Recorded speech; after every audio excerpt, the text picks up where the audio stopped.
Hello, I'm Jenny. My alias is Hibberd because my last name's Hibberd and I like words. I made a portmanteau, a portly man's toe, and I'm obsessed with language. I love the rhythm of it. I also love percussion and the rhythm of that, and I also love music and the rhythm of that, and the storytelling as well. Big into storytelling, and a real, a generous dose of nonsense. Absolutely love that. And I do a lot of work in community. So I do a lot of workshop facilitation, anything from lyric writing, music, theatre, arts and crafts, you name it, for all different age ranges. I work currently with teenagers at schools. I work with care home residents, and I work with primary school children. So pretty broad range. Cool. And I'm currently based in the Midlands.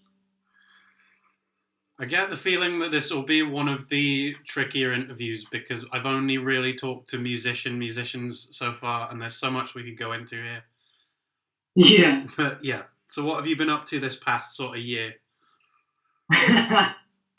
Navigating a global catastrophe, but also, a lot of internal introspective kind of reflection and discovery, which has been really interesting.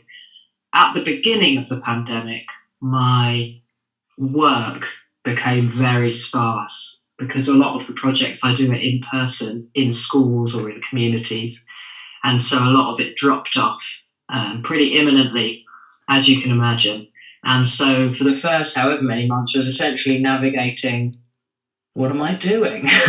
And that transformed into, I think I actually need to do stuff to stay, feeling like I'm being a useful human being, which was another, interesting reflection. And so I started volunteering for a charity, which was really, really great. And then in the last kind of maybe 6 to 8 weeks, things have just snowballed completely into mayhem. So now I'm doing way too many things. So it's been quite a dramatic change from the rest of the pandemic. I suppose I've had to re-navigate and reimagine what's going on and have ideas of where I want to go. And that's been very useful, actually. Yeah. I did have I had a reflection last year. Do I want to go back to doing a million different things a day and, maybe being stressed all the time? I was like, probably not. So I've submitted about a month ago an application to do a master's in music therapy in Bristol. So that's my plan at the moment. I'm obviously doing a lot of projects at the moment anyway, but that's one kind of bigger vision of how I can essentially, I whittled down my passions into supporting people and rhythm. And so I was, stumbled across music therapy and was like, well, that sounds fabulous. That sounds like a really rewarding caregiving career. So fingers crossed I get invited for interview and audition. So yeah. And how about you? Me, I went self-employed, and I'm kind of I'm basically just like begging for scraps wherever I can right now. But it's been quite fun. It's been quite liberating. Oh, great! Because were you in full-time employment before? Yeah, I was ready to put all this on the back burner. I was like, right, go work in an office, make money, have 2.5 kids, be bored, Yes. But then the pandemic kind of fucked that up. So I was like, right, might as well just like do music instead then, because that's all I can do. But but that's what you love to do. So that's ace. So it's that classic musician's dilemma of like, well, I don't really need to eat 3 meals a day. But I do get to do what I do for fun. Oh, yeah, that's it. I think it has been it's been an interesting one for like kind of renewing or perhaps even just revising like why am I here? Yeah. What am I doing? No, I think because sorry. Say again. I was just gonna say like it's, I think it kind of has been a little bit liberating for some people because it's pushed us to do the things that we like should be doing, or the things that we want. That's true. Yeah, extracted the passions, Yeah. Yeah, I mean, and obviously we are in a very lucky position that we can do that. But yeah, I think it's been a real time for reflection. And also, I think I didn't, I did spend a lot of time on my own before anyway. But I also was very busy and constantly out of the house and constantly doing things and doing this, that, the other, doing like 5 or 6 projects a day. Attending to that many. Yeah. And I think since the pandemic, because it's been such a shock contrast, the stark contrast to the opposite extreme, that actually it's made me realize just how much I actually do enjoy just kind of having not much to do on a singular day, and I don't need to go out that much. And I don't know, and then a lot of going out is centered around consumption and buying things. Not a lot, but like mostly when things are open. And then, and I don't know about you, but like I already love nature anyway. But it's been a real kind of eye opener of just how important nature is for well-being and actually being a human with being happy, being a warm and happy soul. It's like, oh, actually being around loads of trees and birds and animals and just flowing water, and it's just really important. I don't need to go and buy coffee. I'd much prefer to just go and sit on a patch of grass and absorb some of the whatever temperature sun. I mean, hopefully there is some stuff. I'll get both done. I'll just I'll find a way to I'll find a way to do both over time. Yeah. I'm not stuck on a 2-hour commute every day now, so I can That's so can go good. outside. I mean, it's not really the most interaction I have with like nature right now is the brief, like 10 minutes a day. I'm not staring at the inside of a theory chord chart or something, or like well, I'll look up out my studio window and I'll be like, oh yeah, trees. But like otherwise, I'll be like I'll be just like on my desk doing something that I need to do. Wait, so you work on your desk? Do you sit on your desk? Yeah. It's not the done thing with most of us, but It's pretty avant-garde. I like it. I think you could start a trend. Yeah, I don't really sit on my desk. I sit at my desk. Fine. Okay. Well, I was just imagining you like, a cheeky school child on top of the desk, and craned over a really miniature device, like the smallest laptop you've ever known. Yeah, that is actually a pretty like accurate like representation of my day. I mean, just getting up, being like, right, I'm gonna go over like every chord and stuff. Not necessarily amazing, but yeah, I don't know. It's more just because I don't want to have to think about the news, so I'll hide from it and I'll go like, oh yeah, I'll just brush up on the things I need to do. Yeah, that's the thing. It's definitely like it's good to stay in touch with what is happening in the world, but there's certainly an overconsumption that can happen if I think there's a thing called doom scrolling, which is essentially when you get like bound into reading a lot of very dreadful and awful news. Yeah. So it's definitely possible to do that.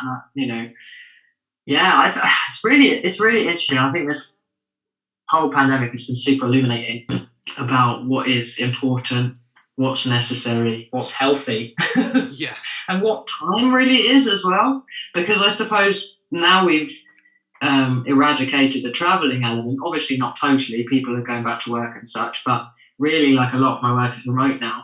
And now I've reduced / eradicated the travelling element. It's made me realise how much more time I have and how valuable it is to actually have stillness and silence and just to actually time off. I think I was very bad at having time off. I was constantly working. Like, yes, I'll do all of the things, which is also obviously a very easy thing to fall into as a freelancer. Yes. But actually now I'm like, actually, no. No. Oh, wait, yes. No. So that's just, as I've been like freelancing for, I don't know, almost a year now. Probably closer to like 8 months, I'd say. But like, I'm just trying to navigate that. That will be my first sort of year, How can I be the most effective self-employed musician possible? And then so if we just focused in on that for a bit, and I was like what are your musical endeavors as of late? What have you been up to with that? Good question. So what have I been up to? Actually, in the last kind of, how many months? I think I started in like September or October. September, I think it was actually. So 3, 4, 5, 6, 7 or 8 months ago, started learning piano, which has been unfathomably fun. I've absolutely obsessed with it. Love it. Can't get enough. And because I've also concurrently been learning guitar, so I've had piano and guitar lessons online and in person when I can. It's just been wonderful. And it started off, I started learning piano and guitar at the same time. I mean, technically I had a bit of a head start on guitar purely because I've dabbled in ukulele for many years, just self-taught. But my music theory knowledge was not really there. So I was like, I really want to learn some of the foundational tools. Yeah. And then I was having kind of like an hour on guitar and a half an hour lesson on piano once a week. And then after a while, I started realizing that actually trying to learn music theory on two instruments that you have to have very different approaches with, because obviously with piano, you can literally see the notes, and guitar is all about shapes. And actually, it was such a minefield, and it constantly made me think really like, oh, I'm failing on this one, and this week I'm doing well on this one, but I'm failing on the other one. And so I had a big rejig thought kind of bold at the beginning of this year, like, actually, let's take a new tactic. Let's focus on piano for music theory, because I naturally can visualize it more easily. And I think piano was the first instrument I touched as a person. So I feel like that's probably, was it? No, I think drums were the first, actually. But anyway, first harmonic instrument. And so because of that, I can actually visualize, and I kind of understand, what it is, what the pieces are. So I thought, right, I'll focus on music theory on the piano, and then on the guitar I can change and just have fun on the guitar, learning fun songs, fun techniques, etc. And actually, that's been really relieving, because now I'm like, it's fine if I don't play guitar, it's fine because I'm just having fun on it. And actually, that kind of ended up me playing a bit more guitar than I was playing before, because it was always, seeing that I could be failing on one of them then put me in this weird headspace of like, I'm not doing enough practice. So funny. It's a strange thing. But I've really, really been enjoying it. And I have, definitely got really intrigued by all the different scales and keys and modes and atmospheres and like all the different elements of music. Absolutely loving it. So that's been really fun. And actually, in excellent news, I have received my first musical composition commission. So my friend is paying me to compose music for her shadow puppetry video, which is about jam. And she's written a story called The Jam Makers, which was actually a dream she had. And she's been commissioned by an arts organisation to make the shadow puppet show version of it. And she came to me like, oh, can you do some music and some sound effects for it? I was like, oh, that'd be amazing. So she's paying me. And the main brief was the word unsettling. And that's been really, really cool to explore, because I've like sat at the piano and just been playing random chords. And it's funny because actually the things I'm coming up with and the composition, the shape it's taking, like theoretically, I've had to break many rules, which is really cool, because it's kind of like, shaken up what I thought I kind of understood in the last 8 months about music theory. I've totally shooken up now, because I'll play two chords together and be like, why do they sound so good? Like one after the other, because I look at all the keys on my wall and I'm like, no, they don't fit into any of these keys. But there's always obviously a way to explain them, I'm sure. Yeah. It's really, really interesting. And I love how I've been composing this. I've essentially thrown all the music theory that I've been learning over the last 8 months out the window, and I've just been purely following my ear. And it's been so fun. I've absolutely loved it. And I think, like, I'm a very visual learner anyway. So to be inspired visually by a moving image, by her video, has just been absolutely loving it, having the time of my life. And so, what advice would you give to people trying to freelance or just set themselves up? What do you mean as a musician? Well, just going forward, like as in you start with something and then you'll get like you'll get like what's the word, a game plan over time, and then just going forward, what would you say the most best helpful thing to do is to develop as an artist and to try to get the contacts you need? Okay, interesting. So there's a few different things. When things were open, obviously I'd say, and when they probably will be open soon, I'd say, like, just go to things you like. Yeah. Because I actually, and I met the girl who I'm doing this commission for. She was like running the art club at this gallery, and that was just a gallery I happened to go to. So it was like, just do things you like, because there are likely going to be people who hover or gravitate around those things that will connect with you. Don't be too scared to talk to people, even if you just could ask like a silly question or whatever it is. That's kind of, and also online, if there's events and stuff that you really want to do. I think a lot of things and connections I've made are through professional, like artistic development things. So, for example, I don't know, go to a workshop, like pay for a workshop, £5, whatever it is worth, or even if it's free, like go to a workshop you want to do, like a music workshop, poetry workshop. Like, if there's artists or poets or whoever it is out there who you really like, follow them. And if they do a workshop, go to it. You know what I mean? Actually, like, yeah. But directly get in touch with those people, even if it's through absorbing something they're sharing, because ultimately, even if you don't make a connection with them, if you're inspired by them, then they might give you new ideas, which is really cool. And in terms of like, as an artist, kind of personally inside, I'd say one of the hugest things I've learned over the years and years and years is like, it's just absolutely worthless in your time to ever compare yourself to anyone else who's doing even similar things to what you're doing. Because I was definitely guilty of that for many years, of constantly comparing myself to like, that person's better than me, and or that person is doing this and they're getting all the opportunities, and having this weird, like, I don't know, jealousy of resources, or like, not having the opportunities. But actually, essentially, like, there's literally no one else in the world that can offer what you offer, even if it is a similar offer to someone else, like theoretically, like humanistically and personally and energetically, totally unique. And so, if anything, it's about honing in to what you intend to bring and what you have. What is your source, or what is your special touch? What is your, like, what's your thing?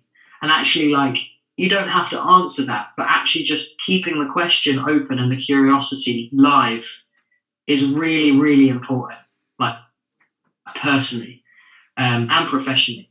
Because I think over the years I've realized, like, I have a unique energy. I have a unique offer. And just because I might not be able to do one thing as good as someone else, it doesn't matter. Like, some people are going to be excited about you and want to work with you if you are 1000% genuine and honest and true to yourself. And if they don't want to work with you, it doesn't matter, because you are being honest. Like, if you're not being honest and you're employed, then they might realize, that's not actually who they are. And do you know what I mean? That's the wrong way around it. Whereas if you're 100% genuine and just being you, and even if it takes a few years to really hone that practice and get to a point where you feel like, I'm getting the job as I want, etc., like, it's not worth getting jobs for not being you. Yeah. If that makes any sense. Because you're just never going to feel satisfied. And actually, if you're enjoying yourself, then other people are going to also enjoy themselves. And I think having conviction and honesty and truth in whatever is happening inside is really, it's invaluable. Like, no one can pay for that. You will end up paying for it if you don't find it, or if you don't at least, like, give yourself that time to be you. I know this sounds like, I don't know if this is making much sense, but like, yeah, I think that's really one of my biggest lessons of like just you just have to find faith. Like that is important. Yeah, I mean the holistic part makes sense. It's more the trying to inject the business sense into it is the problem I have right now, because I don't have that. And you always, when I see you around, you always seem to have a plan, and you always seem to like you're able to do the paperwork, if I put it like anyway. And it's like I don't. It's funny. I think, yeah. Well, I suppose it depends how you work, because I'm quite a furious planner. I'm not obsessive. I wouldn't say I'm like OCD about it, but I really like feeling organized and feeling like I understand what I'm doing. So I might make a spreadsheet with particular color coding to know what I'm doing each day.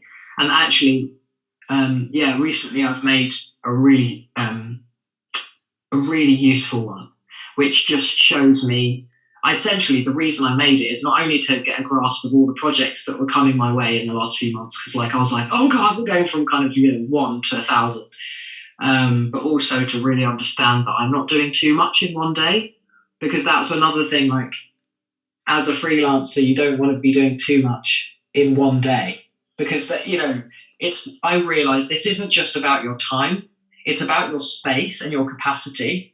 Because if you're trying to attend to, say, 5 or 6 projects in a day, your capacity is completely like exploded, and then you're going to essentially rinse your energy for a few days, and you're not going to be a useful worker for the next few days. So actually, I think it's quite important to guard that time and make sure, I try now not to attend to any more than 3 in a day, ideally 2. But 3 at a maximum. If I have to, I just try and make sure the tasks I'm doing are like, a few of them are at least low intensity. But yeah, in terms of, I suppose, getting work, you know what? I think there's definitely something to be said about just being open to things, just chatting, just making connections, just talking to people, being involved in things. Funnily enough, I actually, and I would recommend, if, particularly to freelancers who have a lot of spare time on their hands, get volunteering. Because I volunteered through lockdown, and I ended up getting paid work from one of the volunteer roles I was doing, purely because of a client that they were working with then needed a load of other stuff. And so I've ended up getting quite a lot of paid work purely because I volunteered for however many months, which I think is, it's essentially like keeping that professional momentum going and making the connections, and just, I know it's such a cliche, but literally just getting out there, and having that kind of professional output into presence. We'll say professional presence, because since I consolidated all of my stuff last year, I made a website online. Since I put it all on there, I feel loads more prepared. And I know that sounds really silly, but like, I just feel like all my stuff's in one place. I can link people to that website online.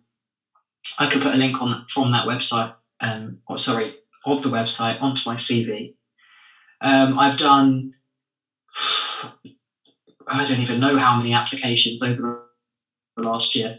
I've been scouring portals that have various, like Arts Jobs, the Arts Council, various websites, maybe councils, or just anything, anywhere. If there's arts organisations in the city that you're in that you like make sure you get the notifications from them, or subscribe to things, newsletters, artist forums. There's all sorts of things out there. But I think sometimes it can be easy to forget that, it doesn't come to your plate. Yeah. You do have to do a lot of legwork to find the opportunities, because I think it is easy to think, oh, I can't find, nothing's coming my way. But actually, because that was a bit of my mindset, towards the beginning of it. But actually, like, search engines are your friends. They're your tool. They're not just, if you think it's so funny if you think about your dream job, like literally type your dream job into Google, and it would and put the place that you live and see what happens. Like, I would recommend being creative about how you search for things as well. That would be really fun. Just be like, composition or like music commission, whatever place you live, for example. And also and subscribing to newsletters and different things from mailing lists from different websites. Like, I get regular emails, even from the boring ones like Indeed. And no offense, Indeed, it's very useful. But I get regular emails from them, and they're constantly looking for music teachers and music people. So yeah, I think over the years you realise that it is about putting the legwork in, taking the time to do applications, making connections, staying open, getting a professional presence going on, actually building up essentially your professional persona. Because, obviously with the application side of it, I did so many while I was had hardly any work on. I got pretty demoralised after, I think I maybe did between 15, 20 to 20 huge applications. And I think all but one of them were rejected, unfortunately, and it is quite overbearing after a while. And you just, I had to keep picking myself up, like, come on, it's not the right one, it's not the right one. But I was also aware, it's a pandemic, there are going to be hundreds of thousands of people doing the same thing as I'm doing. Yeah. I think it has been quite testing for freelancers, to be honest, particularly on freelancers. So yeah, I think there is a lot to be said about being creative and thoughtful as well. Because I think, I know it sounds like a really silly thing, but with Google, for example, it's just a tool. It doesn't know what you want. So you have to directly tell it, and just, even if it's something like you're looking for a certain type of job in a certain place, just think of every possible wording of search that you could possibly think of and try all of them. See what happens. Challenge yourself and just, I don't know. I hope many of these things are useful. But it's one of those, and then over time you'll learn as well. I think that is one thing about freelancing, is that it is a self-led and self-taught process. And so everything from having an incoming and outgoing spreadsheet to tracking invoices, making sure you're being paid, setting up certain spreadsheets to make sure, things are actually getting done, they don't get forgotten about, and you know what, at one point you'll enjoy this, because this is just, maybe it's a bit nerdy, but I like it. On my calendar, I color code different activities to make sure that I have enough work, enough free time, fun time, and enough time to help other people. Yeah. Just the planning, then just planning well. Yeah. Yeah, I don't. Yeah, planning your time. I don't plan particularly well. I've had to force myself to stay organised these last sort of 6 months. Yeah. What sort of things do you find the most challenging? At this point, getting out of bed, but that's that's COVID times, really. It's otherwise. Yeah, that is. I don't have problems doing the things I need to do. I'm very active, as working wise. But yeah, in terms of not getting, we're social animals. We're designed to go out and talk to one another, and we've had one straight year of being stuck inside. So, but yeah, I think probably just getting organised, and like you said, it's kind of self-motivated. So I look at all the things I could potentially be doing, and it's where do I even start with the amount of things that I need to do? And then, so yeah, that basically just that kind of just finding a pathway, I think, is what I'm struggling with so far. That's interesting, and actually it sounds like you're struggling with prioritising. Yeah, if you want. And actually, do you know what? The way I've learned and some kind of useful techniques and tips and tools, like alongside literally self-learning from like making one thing, changing it, trying something else. Alongside that, like talk to people. There are people out there who will have ways of doing things. They'll know about certain types of business charts or like business planning or like, and stuff that isn't scary, because when I'd done this whole plan for this funding application I did like earlier this year, and I showed my brother, and because he's a business mind, and he's like, Jen, why haven't you just done a Gantt chart? And I was like, what's a Gantt chart? And he showed me what it is, and it is one of the most useful charts I've ever used and made. Because at first I was like, oh, it sounds boring and businessy. But then he was like, you can colour code it. I was like, I like colours. I like colours. I'm an artist. And then I made it. And it's the thing that's helped my brain the most. Right. So if you're a visual learner like me, I would recommend the Gantt chart, sir. Well, I remember having to make a Gantt chart for my dissertation. And then I made like that. It was part of the, you couldn't get all of your grade if you didn't submit a Gantt chart, so I had to do it. And then the moment I got done with it, I was just like, I know I'm never going to look at this again. Is the thing. So I find like I don't really get on with charts. Maybe I just haven't found the right charts. I need to find the chart for me. Maybe you haven't. Maybe you need to find the chart for you. But like in terms of just planning out, in terms of planning out specific things I want to do, when it like if I'm doing something related to music, I can usually pull it off quite well because I've spent time just staying up all night looking at whatever I need to do, I'll just drill that until I have it perfected, and then it will just be like muscle memory for me. So I wonder if there's a way that you could use your unique obsessions with music as a way of planning your life. Yeah. Like, is there, a creative way that, if you're, I don't know, say Monday is like D sharp diminished, I don't know. I'm just throwing out ideas into the ether. But if you can think of like a unique way. Well, right away. There's seven chords in a key, and there's 7 days in a week. So Monday is C major technically. There you go. I wonder if there's a way that you can use your music to help you plan. Because I think there's got to be interesting and individual ways for it to help you. I mean, how do you not get cynical as well? If is there a way you can fight that you would recommend? Do you mean cynical? What do you mean cynical about? Life? Well, just in terms of like trying to do your craft as a job, and then just not get like wound up to shit over it. Like it seems so hard not to keep slipping that way.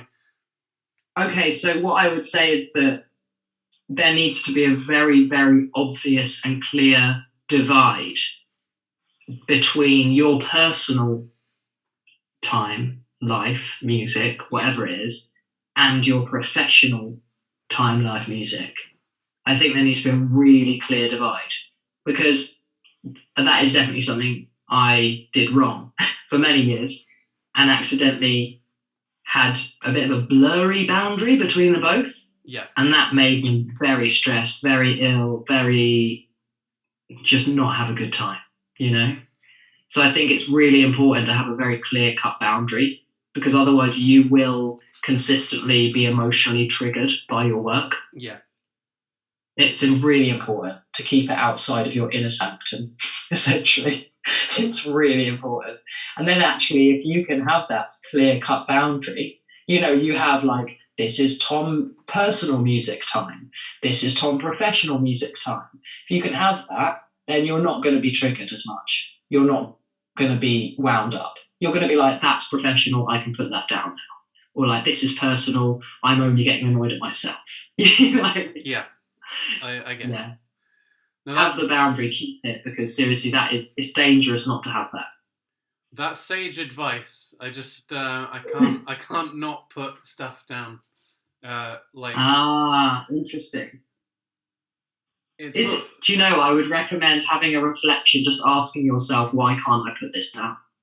Keep that as a curiosity in your mind. I think I know why that is. It's just kind of, I just have a tendency to kind of fetishize guitar playing or whatever.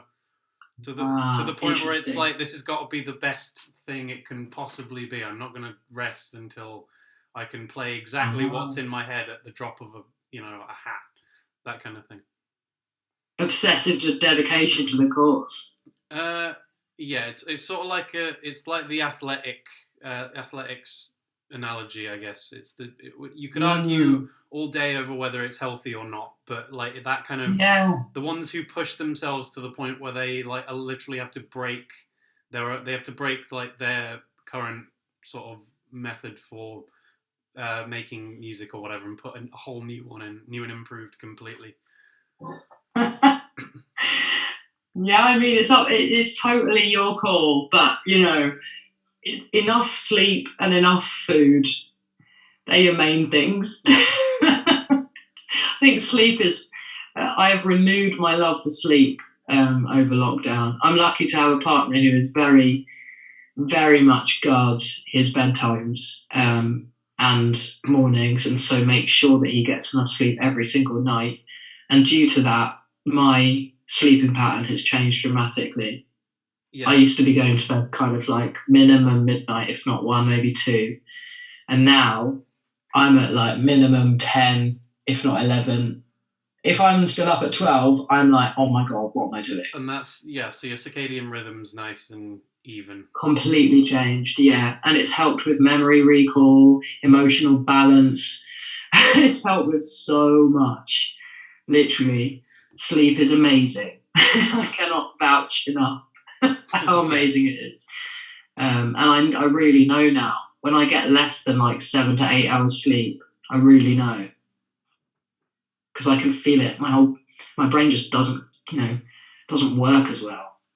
So, yeah, it's important. Sleep is really, and it is such a useful tool as well to consolidate ideas. Because obviously, you're learning something and you're like, perhaps you're doing it again and again and again, and you're like, I'm not resting until I've done this perfectly. And actually, sometimes go to sleep, next day you can do it perfectly because of the sleep. Yeah. Because your brain will have practiced it a million times overnight. I mean, it gets way worse when you factor in that a lot of music industry jobs don't allow for that kind of thing. Do you mean that you might be asked to compose something immediately and you'll never get a chance to do it ever again after that exact moment? No, I was thinking more about kind of, I mean, I used to be a junior tech at Haymarket, and it was one of the worst jobs I'd ever had. In no small part because I thought it would be fun, and it turned out to be horrible. But like, oh no, just in terms of like the way that you're expected to work as a technician, you're kind of in a team of 3 or 4 people, and then everybody's expected to go above and beyond, and it's not just once in a while you have to overwork. It's every single job you do. So it's that kind of like, if you're working in like live music and you're one of the people that does sound, set stage, if you're the stage manager or whatever, you're just expected to be on stage for like 18 hours a day, and there's no set amount of time you work. You just start and then you finish when the job is done. Sounds pretty intense. Well, yeah. Is there a way that you can still do that and still get enough sleep? I honestly don't know, because the amount of jaded people I encountered in that job. Maybe you need to just find a different place. Surely there's somewhere.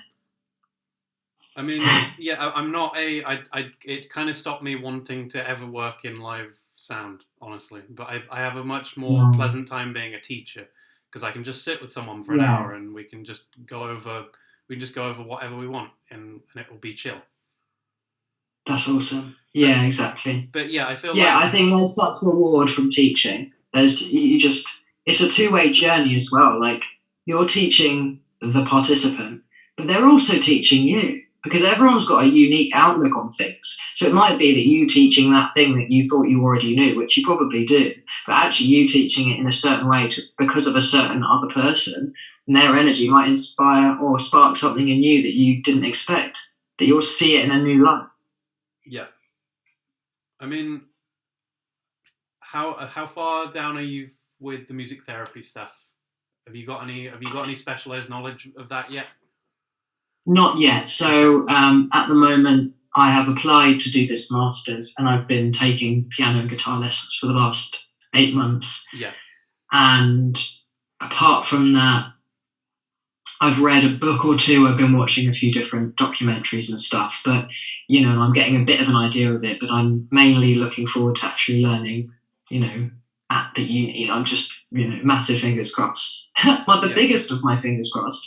That I do get invited to study there, and it's funny. It's a nice fateful connection because my friend had to step out of a project that she was doing and very kindly suggested me as a replacement for her as a storyteller, and which is really fun. It's a wonderful project, and it's with care home residents, and it's actually online. And I'm working directly with a music therapist he's hired as a musician for the project. Yeah, he's a trained music therapist and humorously enough did the exact course that I've applied for. And we're doing a session every week where we do reminiscence, storytelling and music sessions online with probably about 3 residents at a time. We do a block of 4 sessions, and it's just amazing. And it's just wonderful that that's kind of a fateful connection, because I started that 4 weeks ago, and the organisation who run it are in a town right next to the town city where I'm hoping to go to university, so to study the masters. So if that's that's feasibly a connection that will be very useful in the future. Fingers crossed that there'll be more things I can be involved in with them, and hopefully in person as well, which would be very great.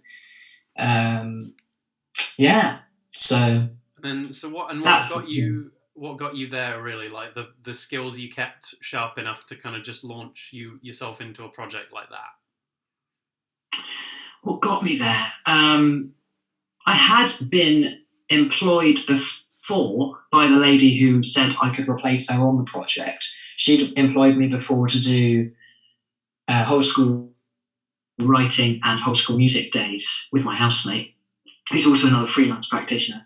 And we both went and delivered for her because she employed us through the organisation she used to work for.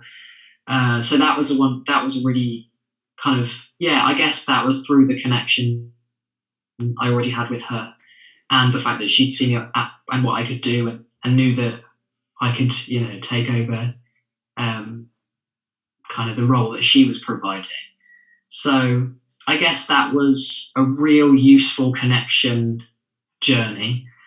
And I suppose also the fact that I am a storyteller in a way, because I've done a lot of spoken word poetry before, but some of it has been storytelling. I suppose there has to be an element of storytelling in poetry in a way. You're literally, you're trying to convey some kind of story, even if it's a moment or an experience.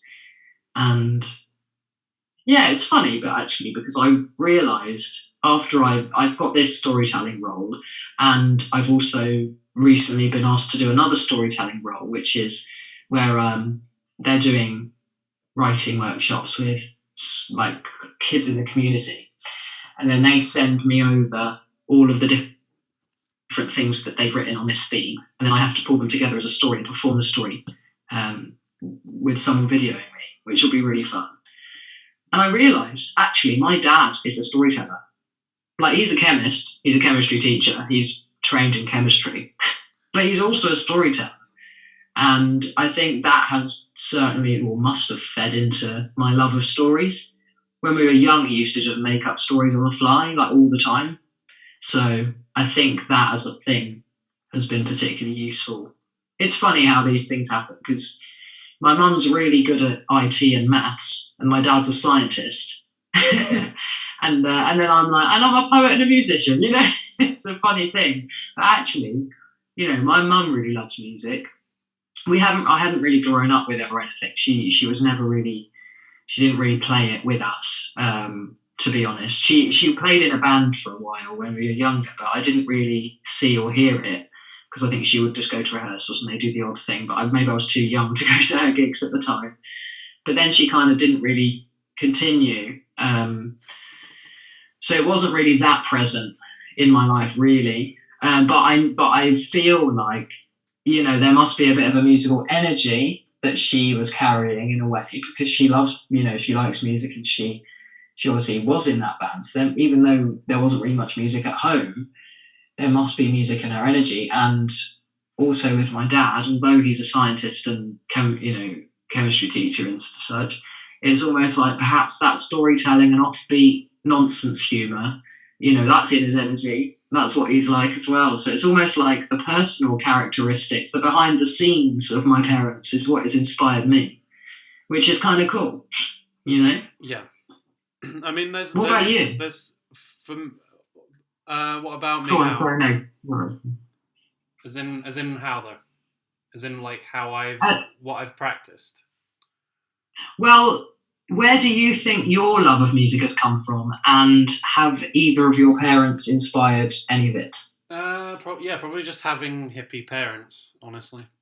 Uh-huh. And just forcing their record collection on me since before I could walk, and then I was like, yeah. Oh wow. Well, I know. That's awesome. Well, I know like all this stuff. How am I going to use it? That kind of thing. Nice. But yeah, like that. Pretty much the same. You just have parents that like to make things, and you make things. So. Okay. You make things too. You might not be a poet like your dad or whatever, but you'll make something. You'll make a noise of some sort. Is your dad a poet? No. My dad was not the creative one. My mum was. My mum My mum painted and drew and stuff, and my dad collected records. Still does. Cool. So I had both of those things growing up. I would just like sit and listen to Bjork records in my mum's front room and look at all the things she'd drawn. And I guess that just kind of soaked in over time. I was like, oh well, I guess I'm gonna have to like start making things soon because I've got all these ideas. Yeah, that's cool. But it wasn't like what am I good at? It was what am I at least bad at to start with? Because I couldn't write poetry very well. I couldn't draw at all. I just kind of settled on music after a while. So I was like, oh, this sounds okay, I guess. That sort of. You have a funny way of putting things. I'm enjoying it. Yeah, that's interesting. About, you know, what am I doing? Where am I going? I don't know. Like, it sounds like, you know, you had a really good introduction, kind of absorbing things just by proxy and by being shown as well. All of that kind of musical magic, really. Yeah. And it's funny because even though I must have absorbed this behind the scenes energy, you know, this kind of nonsense storytelling, and also something musical, even though it was hidden from my mum, with my mum.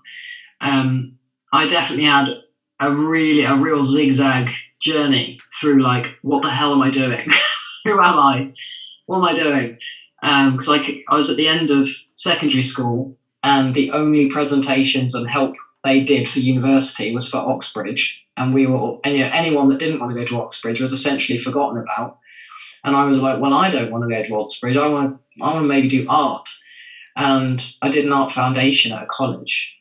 And then I still had no idea what I wanted to do. And I said to the tutors, like, what do? I don't know what I'm good at. And they were like, maybe you should do art with performance. And I was like, what even is that? So I went around, you know, trying to figure out if anywhere did that. And the only place I could find was a place in Devon. And I went to view it, and beautiful surroundings, unbelievable surroundings, but not really my cup of tea in terms of the course itself. Can I just disabuse you for a second here? Because I've been to Devon. I go to Devon regularly, and it's awful. It might look nice if you. It rains all the time, and it's super racist. But otherwise, no. The views are amazing. No, it's nice. Yeah, it's nice when you haven't got like gale force winds blowing you off a roof. But Yeah. Oh, that's probably not. Maybe you should just wear armor when you go there, like rock solid steel ton armor. Sorry to interrupt there, but my stepdad lives in Devon now, and it like you get like one really nice day, and the rest is just wind and like ripping the roofs off farmhouses and ripping the grass from the fields. Yeah. Okay. Back on topic. But I had grass yesterday. Yeah, I'm sorry. Sorry, I jumped in there. But that is... That's not a problem. I cannot tolerate people being positive about Devon, I'm afraid. It's funny because I know a few people who have moved down there and absolutely love it. And there was even like an article somewhere I read about mental health and well-being being at its peak in Devon. So, interesting. Perhaps the people who live there enjoy it, but the people who visit... The closer you get to the coast, the weather is very extreme. Otherwise, it's very, very nice and humid. But yeah, it's beautiful, rain. But you've got to be prepared for torrents. Yeah. Just be prepared. Okay, that's good. Well, I'll wear my head high waders and my knight armor, and I think I'll be ready. Yeah. So what were we talking about before? Because that was a hell of a pivot, but what were we... That's fine. We were actually talking about... So I found that I didn't really connect with the art and performance course there. So I thought, okay, well, I don't know what to do. And I had no idea. So I was like, okay, well, De Montfort University in Leicester has completely spammed my doormat. Maybe I should give them a chance. So I thought, you know what? Fine. I'll go have a look, see what they've got on offer. And I honestly turned up to the open day like, I'm going to pick the most random course on the menu and just choose that because I can't decide. So I'm just going to let whatever random decision decide for me. So I went along, had a look around, and I realised that you could study shoe design, like design shoes. And I was like, for some reason at that time, that seemed preposterous and hilarious to me. So I did that. And I studied that for the first year. About halfway through the year, I was like, I'm not made for this. My future is not in fashion. I was designing very bizarre, unique shoes that would never have been useful, like essentially installation art pieces. And, very, very fun. I had a lot of fun, but it was also totally just not my future. So I was at my friend's house, and his housemate had a sketchbook out, and I looked in it. I was like, oh, this looks cool. And it was his sketchbook from graphic design and illustration. And I was like, oh, maybe I want to do that. So then I switched and I asked, and I got into that, and I switched into first year of that. So I did another first year, but in a different course. And then after first year, I was like, I thought I was really bad at illustration because one guy who I really respected and thought his illustration is amazing. However, he wasn't very nice to me and told me my illustration was weird and bad. So then I thought, I'm very bad at illustration. So then I dropped the illustration and switched just to graphic design. And then I got to the end of second year and was like, I don't really still know what I'm doing. I don't want to finish uni next year. So how about I try and do a gap year? And found actually that I could do an Erasmus, which is essentially studying a free year in another country. And I went and studied in France at an art school there in Orléans. And it was beautiful and one of the best years of my life. And I met people from all over the world. I learned so much. Let's just say I think I may have learned everything that inspired me about both graphic design and illustration in France. I'm not, negligent, that's not a word. I'm not, what is the word? Negligifying. Negligent. Pardon? Negligent. I'm not negligizing the whole of, you'll go with it, where the whole of DMU, no. The course was really useful and interesting. However, for me personally, I think studying in another language and learning through the door of trying to work out another language was just so inspiring for me. And because French is so poetic and beautiful, it was like another level. and it just totally blew my brains, really. And I came back realizing I love illustration, but obviously finished my degree in just graphic design. And then at the end of graphic design degree, I was like, I still don't know what I'm doing. so I was like, all right, well, I'll try and do an internship in a graphic design studio for 6 weeks. Did that.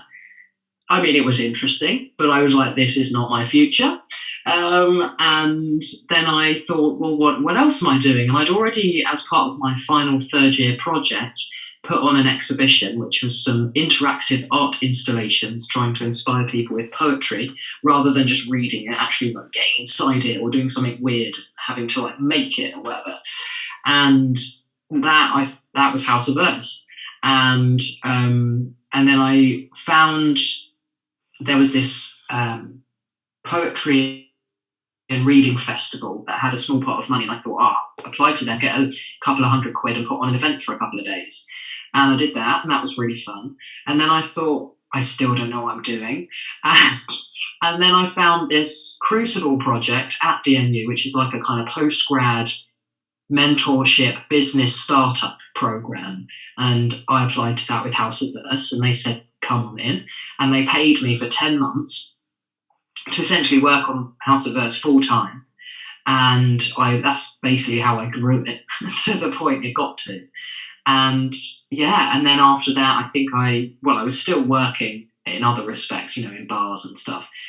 And then, but along that whole time, it was still like I still don't really fully know what I'm doing. And I think it was it must have been about the same year I started doing that business program that I also did.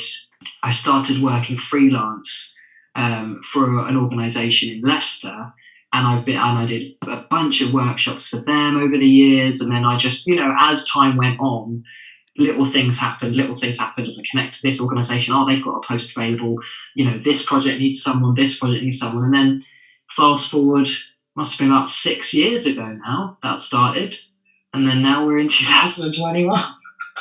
So if anything, I'd say that zigzag windy journeys where you have no idea where you're going all the time are also very enjoyable, even though at points I have been like, well, what am I doing? I think it doesn't really matter so much, not knowing. It's more about what you're doing and how you're enjoying it, and what the intention is behind it, perhaps. So the takeaway I've gotten basically is just never stop being curious, never stop learning. Exactly. Never stop Stay curious. And then, but also make time to learn how to make Gantt charts, if you please. If you please, if that's how you work, because there are some people who get by very happily not being organised, but it depends. If it's literally affecting you and you find it, it annoys you, then definitely find methods. And this is another thing as well, don't be afraid to ask people. If you respect someone and you think, that person is really organised, or that person really knows what they're doing, or looks like they've got their crap together, get in touch with them and say, hey, I'm struggling with XYZ. People are so happy to share their knowledge, especially if they know it's going to help someone. It's very, it might seem daunting at the time, I'm going to keep that as an advice piece for myself, because I think sometimes we can perhaps put too many steps between us and other people, but actually we're all on the same plane. No one really knows what they're doing. Yeah. We're just making it up. We're all improvisers from birth. I mean, I don't know. It seems like you just meet happier people. Generally, that's probably an outlook thing. I end up in the more clinical, cynical types of circles because I went for I was just trying to take jobs to validate myself, I guess. I don't know. Aha, interesting. Because there's definitely something to be said about if your intention or your energy is such, then you will likely find such. Well, it's that, and it's being at uni and being I want to prove to my parents that like musicians is a job that can make money. So I'll just take the first thing that comes up. Kind of like an expectant intention, which, yeah, that's a difficult one. There's definitely stuff to be explored there, because I think, yeah, like certain situations, if you have an expected result, you're not really gonna get what you're looking for. Well, it's very unlikely. You know what I mean. What's the best way to train yourself not to expect much then? Not in a bad way, but just to hope for everything and to expect nothing. If you had a way you do that. Perhaps to reflect on what it is you're expecting, why you're expecting it, what void in yourself is it going to, or do you suspect it might fill if it arrives, and then just dropping it. Right. Just figuring out how you can drop it and dropping it, because it's just not worth it. Like, expectation is always shattered. You know how the classic analogy, New Year's Eve, it's meant to be the biggest night of your life. And like, the ones I went to London were just rubbish because there was such an expectation around it. We would queue for hours, get in, and it would be rubbish. It would be expensive, it would be crowded, it would just be horrible. And like the ones where I expected the least, like I was like, I'll just do something small, don't mind.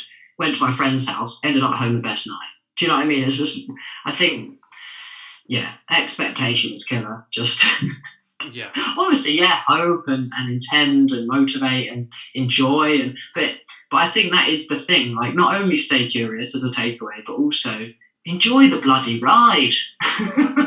Like, don't be looking at the horizon. Be like, looking at the sea around you that you're swimming in. Like, watch it gleam. Right. And glisten and shimmer. That's a very vivid metaphor. There you go. Okay, that brings us up to like an hour anyway. So if you had things to do, then I can let you go now. Cool. I can release you back into the wild. I mean, yeah. Amazing. Well, it was lovely to chat to you, Tom. Yeah, thanks for coming on so much. My pleasure, and I hope you're well. Yeah, I will. I'm dealing with it the same way we're all dealing with it. Seems like we're through most of this now. Touch wood. Yeah. That's it. Transition happening. And before we stop, anything you want to plug? I'm sure you have a lot of things you're up to that you want to like talk about. What's happening at the moment? When is this going out? I'll get round to editing it, like maybe tonight, maybe next week, and then I'll just put it out like some middle of next week, I guess. Okay, nice. If I'm honest, all the work I'm doing is workshops for people, so I don't really need to plug that. However, I suppose I could plug the fact that this shadow puppetry film called The Jam Makers will be live and watchable, viewable in June, I think. Right. I think it's June. If you have but just watch this space or something, a link to anything that you like that is coming up, or whatever, or just where we can find the music. Yeah, so if you can follow me on Instagram, which is at Hibberd, Hibword. I also have a website, hibbword.com, and I'll be plugging stuff definitely on my Instagram, and you'll be able to find links there to watch things. And I'll probably be putting out teaser trailers of the music that I'm composing in the next few weeks, possibly in the next month, because the film will be available, I think it's the end of June, but don't quote me on that. But I'm just so excited. I'm over the moon that I've got my first music composition commission. Feeling very proud of that right now.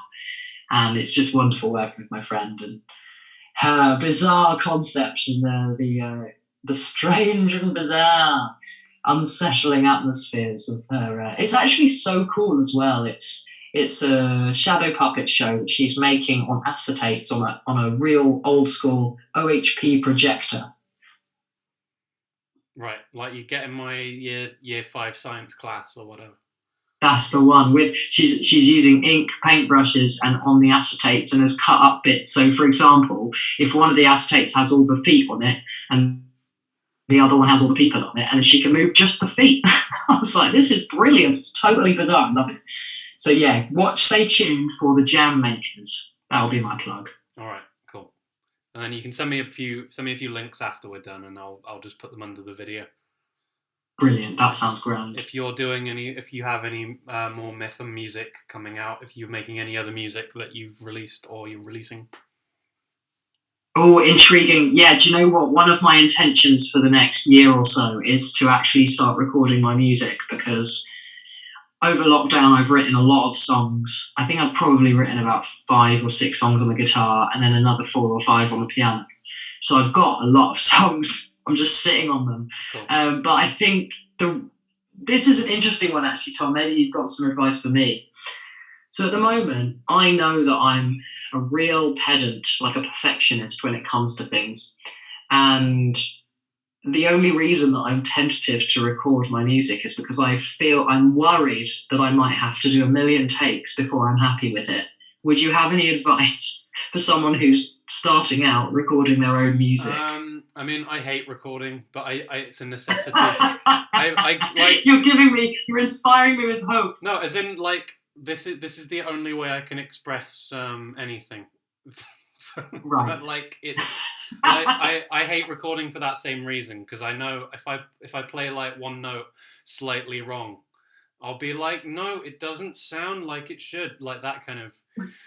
The thing is, like, there's a lot I could say, because, and I guess we'll close out on this, but yeah, you basically just have to buy a bunch of equipment and keep it light and mobile. Like, I have a laptop, an input, a mic, and an amp, and that serves me for everything I need.